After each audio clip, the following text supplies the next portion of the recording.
The 10,200 means they only have $609 in cash flow per month. So can we work off debt with $609 in cash flow? Sure.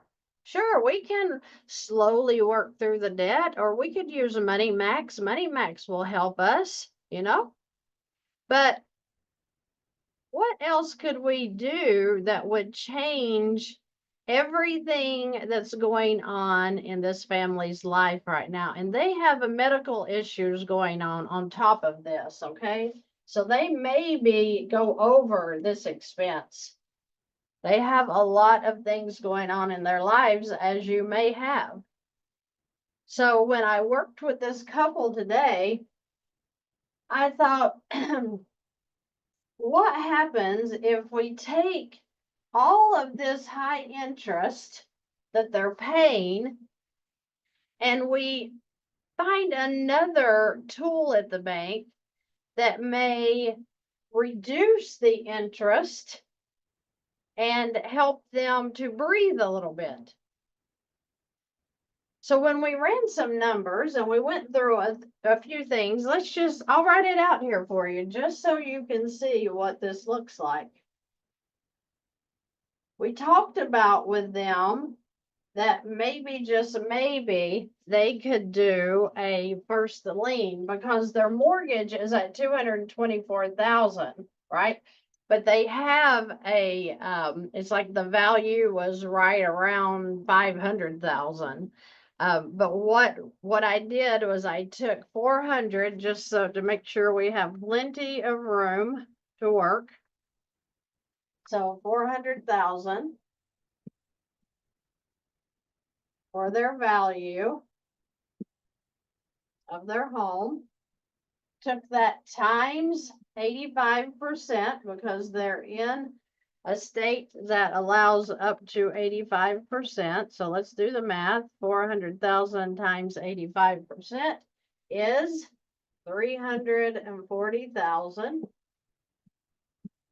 So with their credit scores being over 700, they could be approved for $340,000 in a line of credit. Now, remember, the line of credit is revolving. So let's talk about that. The revolving line of credit. Okay. So when it's revolving, that means the income goes in and then you can pull your expenses back out. Do you remember what I said about the mortgage just now? Remember when I told you that $1,000 payment went into the mortgage, but only $100 actually came off of the balance? Well, what happens when I put $1,000 into this line? I can pull it back out again if I need to. That's revolving. What if I put $100 into this line? I can pull it right back out again.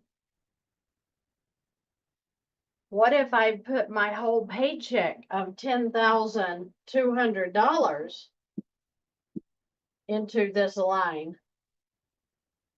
What happens if I have $9,591 that has to come back out of this account? What happens? Then all of the 10,000 went in. But if you remember, the 9551 means I have $609 that's sitting here that I can pull back out again. Even if I'm going to leave the whole 10,000 in here to cover the stuff we currently have, what if I need to buy new shoes for the kids? What if the refrigerator breaks and I have to buy a new one? The line of credit revolves, okay? So because you can put your income in, you can pull it back out. if you need it. That makes this line of credit most effective for debt elimination as well. When you put the 100 or the $1,000 into the mortgage, can you just go back in there and pull it back out again? No. We all know that. Once you make a loan payment, it's gone.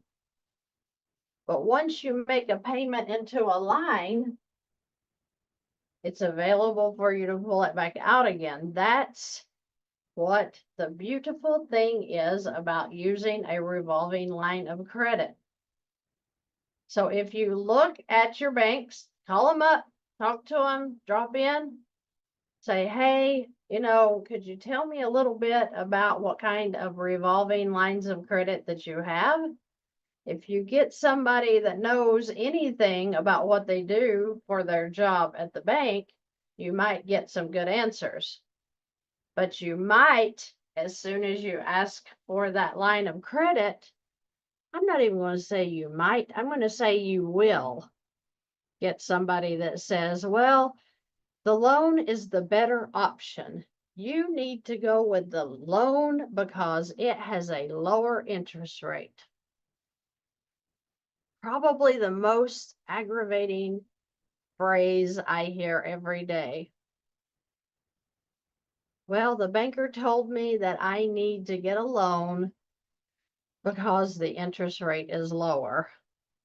I'm like, oh, okay, well, let's do the math.